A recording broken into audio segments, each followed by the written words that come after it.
Bonjour à tous et bienvenue sur la première chaîne d'actualité quotidienne qui parle de NFT et de jeux blockchain.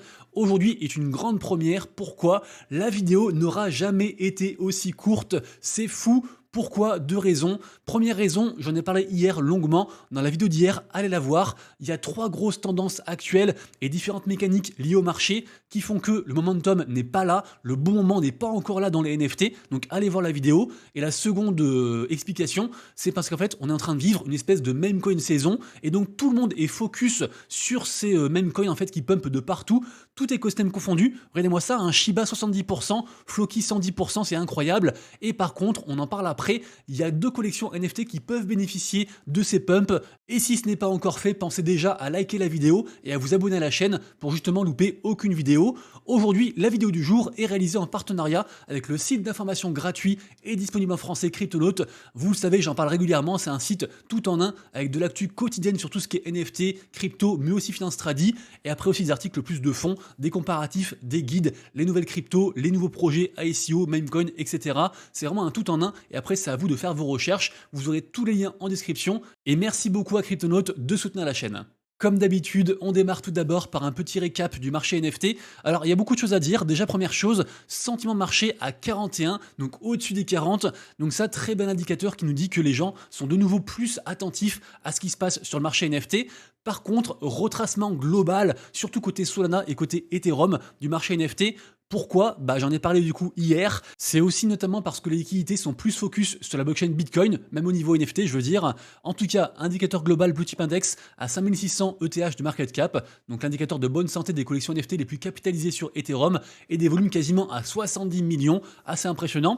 Le top 3 des NFT qui ont fait le plus de volume depuis hier sont en 1 Non-Monkeys, donc sur Bitcoin Ordinal, ça cartonne, on est à 0,54 Bitcoin de floor price. En 2, on a Pandora, encore et toujours, donc le précurseur de la norme ERC 404, qui est quasiment à 10 Ethers, on est à 9,45, c'est assez fou aussi. Et en 3, on a toujours pareil, on a Parkle. Parkle, c'est donc un des protocoles de DeFi que les gens farment actuellement en espérant donc le gros airdrop qui est promis pour avril. Ils ont aussi ces NFT qui permettent un meilleur multiplicateur. Ils sont actuellement à 19,5 sol et forcément il y a beaucoup de volume. Et sachez que la meilleure vente depuis hier, c'est encore une fois sur Bitcoin. C'est un Bitcoin Shrooms qui a été vendu pour 4,8 Bitcoin, donc 300 000 balles. Après, à noter quand même que c'était l'inscription numéro 25 et sur Ordinal, sur Bitcoin, plus l'inscription est petite, plus du coup ils ont été inscrits en premier et donc plus c'est rare, sachant que là en fait on a dépassé les 61 millions d'inscriptions sur cette blockchain sur Ordinal.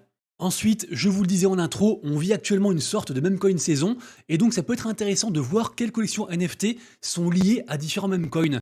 Par exemple, on a le PP, que tout le monde connaît, qui a fait son plus 34% aujourd'hui, et sur la semaine, un plus combien sur la semaine? Un plus 250%, juste incroyable. Et en fait, on a différentes collections NFT qui surfent sur la hype du PP. Par exemple, ici, on a aussi Lo-Fi PP, qui du coup d'ailleurs a bien pris par rapport à ce pump-là. Donc ça reste une collection à surveiller. Également aussi un autre exemple avec la collection NFT Sproto Gremlins, qui est ici à 0,44 Ether quand même, qui d'ailleurs fait de plus en plus de volume en ce moment. Pourquoi? Regardez-moi ça, pareil, le coin qui est associé, donc le même coin qui est associé, c'est donc le Harry Potter Obama Sonic 10 Inu, donc sur ETH, hein, et donc là il est monté à 0,12, c'est un plus 160% sur la semaine, c'est assez incroyable, et donc si vous voulez vous amuser, essayez de regarder un petit peu les NFT qui sont liés par exemple au Floki, sachant que le Floki ils ont aussi un Metaverse, au Dodge, Dodge a aussi des inscriptions sur Dogecoin, bref, il y a pas mal de choses qui bougent actuellement, donc entre ça et la vidéo d'hier, normalement vous avez de quoi faire pour le week-end, et je pense que lundi, on aura une très grosse semaine qui va arriver, donc soyez bien au rendez-vous. Et bien sûr, comment parler de Memecoin sans parler du Memecoin, donc le meme, un ticker meme, c'est le projet dont j'ai beaucoup parlé qui a explosé depuis hier, on est à 0,045, rappelez-vous, j'en ai parlé il y a 2 jours, ici. Alors en vrai, même si j'ai refait un gros focus il y a 2 jours, ça fait des mois et des mois qu'on en parle. Moi, je suis holder de plein de choses par rapport à ce projet.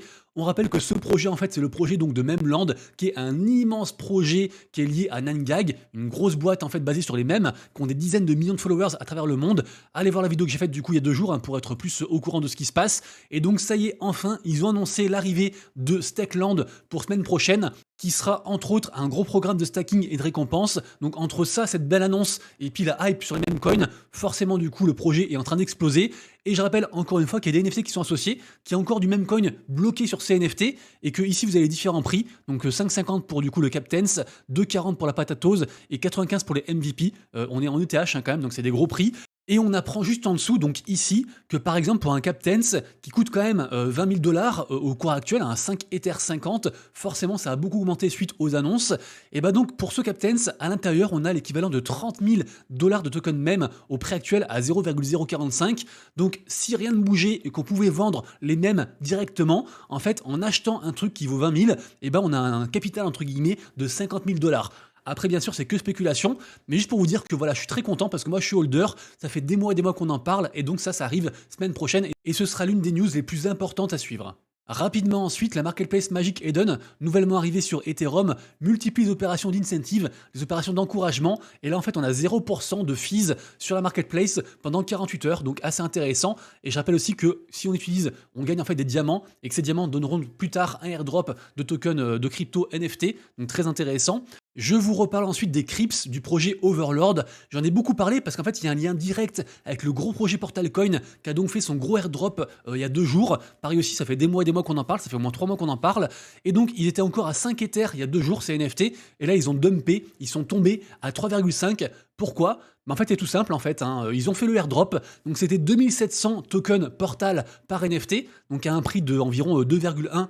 Ça fait entre 5 et 6 000 $ cadeau en fait pour ces holders. Après cadeau, forcément le floor price est tombé. Donc après, il faut voir comment ils s'y retrouvent. Surtout qu'il y a eu du FUD. Pourquoi? En fait, les tokens sont vestés, donc ils sont bloqués et débloqués au fur et à mesure sur 9 mois. Par contre, beaucoup de personnes disent que c'est juste un des premiers airdrops de ce projet Crips. Et donc peut-être que ça peut être intéressant de profiter du coup de la baisse pour en acheter un, à voir. Ça coûte quand même assez cher. Mais en tout cas, ces deux projets, Crips de Overlord et Portal Coin, sont des projets à surveiller. D'autant que Portal Coin, qui je rappelle est un projet gaming qui vise à instaurer leurs coins de partout dans le monde du Web 2 et du Web 3, et bien en fait ils ont aussi annoncé des mécaniques de stacking, des launchpads et également aussi des nodes, donc sous-entendu en fait de l'utilité par rapport à leur token. Donc peut-être qu'on pourrait voir une augmentation dans les jours, semaines, mois qui arrivent, à voir. Et pour finir, deux nouvelles sur des projets qui avaient explosé au niveau SocialFi. Donc je le rappelle, entre guillemets, c'est la finance décentralisée via les réseaux sociaux, donc principalement Twitter. Et donc on se rappelle de Friendtech qui avait tout explosé en termes de stats. Et bah sachez que Friendtech existe encore. Alors certes, on est bien loin en fait des plus hauts qu'on a connus en septembre-octobre de l'an dernier, mais le projet est encore là, donc pourquoi pas s'y intéresser, hein, ça reste quand même le précurseur de tout ce qu'on appelle SocialFi à l'heure actuelle, comme je disais. Et en second projet, on reparle de XPET. Alors XPET c'est pareil, ils sont toujours là, le token se maintient. Ils proposent des choses, du PVE, du PVP, des saisons avec des récompenses, des partenariats, pas mal de choses. Donc voilà, ça bouge et le projet n'est pas mort. Donc ça, c'est plutôt cool. Même si bien sûr, comme pour Friendtech, on est encore loin des plus hauts qu'on a connus il y a quelques mois. Mais voilà, sachez que le projet existe encore. Et comme ça me fait une transition parfaite vers la seconde partie de la vidéo, la partie jeu blockchain. C'est parti. Et je commence par parler encore une fois de Pixelmon. Vous le savez, c'est un des projets gaming du moment. Ils ont fini du coup leur pré-sale et sachez que le token est estimé en pré-market à 1,8 $ par token, ce qui est plutôt assez élevé. Et donc belle hype sur ce projet qu'il faut continuer à surveiller. Donc cette espèce de Pokémon-like, quelques images à l'écran, qui on le rappelle a sorti déjà en fait un mini-jeu qui s'appelle Pixel Pals. Mais le projet Pixelmon, c'est un projet vraiment de grande envergure. Moi en tout cas, j'y crois beaucoup. Je suis pas encore holder, mais j'y crois beaucoup. Ensuite, on parle d'une collection NFT dont personne ne parle, qui s'appelle ETH Lizards. C'est une ancienne collection NFT. Alors pour l'instant, le floor price est à 0,5 Ether. Ça a pas mal baissé. On était genre, je crois, à 1 Ether il y a environ 1-2 mois. Et sachez qu'en fait, cette collection, je trouve, se rapproche de plus en plus de l'écosystème gaming. À la base, c'est pas du gaming. Mais là, par exemple, ils viennent de sortir une collection sur Immutable ZKEVM. Donc ça, c'est un petit peu, entre guillemets, la solution de scalabilité qui est issue du partenariat entre Polygon d'un côté et Immutable X de l'autre côté. Donc il y a Layer 2 sur Ethereum. Et je trouve qu'ils sont vraiment très proches des différentes teams, sachant qu'un des projets phares, en fait, sur Immutable X, c'est Illuvium. Et que justement, l'un des cofondeurs de Illuvium, donc Kieran, est un fervent partisan de ETH Lizards. D'ailleurs, il l'a marqué. Et d'ailleurs, il avait une PFP ETH Lizards pendant très longtemps. Donc voilà, j'ai l'impression que c'est tout lié. Je pense vraiment que ETH Lizards pourrait faire un gros truc côté gaming. Et donc je surveille. Et je trouve qu'on arrive à des prix assez intéressants. Donc je partage et après faites-en ce que vous voulez. Et pour terminer, demain, on a une très belle vente qui arrive sur un très gros projet, le projet Hytopia. Projet Hytopia d'ailleurs qui me fait beaucoup penser à Pixelmon. Ce genre de projet en fait qui sont là depuis très longtemps, qui ont subi du FUD à mort, voire du coup carrément qu'on failli disparaître. Et finalement, ils se sont relevés, ils ont rebrandé, ils ont fait des choses. Et donc Hytopia, qui est le nouveau nom en fait de NFT World, revient encore plus fort. Il y a beaucoup de hype. Demain, c'est la vente des nœuds, donc la vente des nodes en fait. Je crois que c'est à partir de 0,1 Ether. Et après, pour la faire courte, on contribue donc à l'écosystème dans son ensemble parce qu'ils sortent aussi un layer 2, donc la high chain. Et après, on aura aussi des récompenses passives du fait de holder ces nœuds. Pour l'instant, les différents nœuds gaming que j'ai vus, comme par exemple Xai, ont été très rémunérateurs. C'est des belles sources d'investissement. Après, rien ne dit que ça sera pareil pour ça, mais moi j'ai envie d'y croire. Et je pense que ça vaut le coup au moins de se renseigner pour demain, sachant qu'aujourd'hui il y avait déjà une vente en fait pour ceux qui étaient early dans l'écosystème, et donc demain c'est la vente publique. Et voilà, c'est déjà la fin de la vidéo, j'espère que vous avez aimé. C'est le cas, pensez au petit pouce en l'air, et nous comme d'hab on se quitte avec la fenêtre des NFT à surveiller, à la fois les mints et les collections qui peuvent beaucoup bouger. Alors forcément pas mal de choses à voir côté Blast, qui je le rappelle est sorti avant-hier soir, donc forcément ça bouge encore beaucoup. À surveiller pas mal de choses, faites pause sur l'écran ou retrouvez du coup le tweet en description. Mais en tout cas bravo à Buns qui continue sa folie, et on est à 0,27 Ether, c'est assez fou. Et moi je me tâte à prendre un NFT Clonix, parce que là en fait ils sont en train de descendre aux alentours des 1 Ether. Ça me paraît un bon point d'entrée. Dites-moi votre avis dans les commentaires, mais je pourrais me laisser tenter. Les amis, du coup, c'est tout pour moi. Passez tous un excellent week-end. On se retrouve dès lundi. Et d'ici là, bien sûr, prenez soin de vous, de vos proches et de vos wallets. C'était Monsieur Rabbit. Des bisous. Ciao.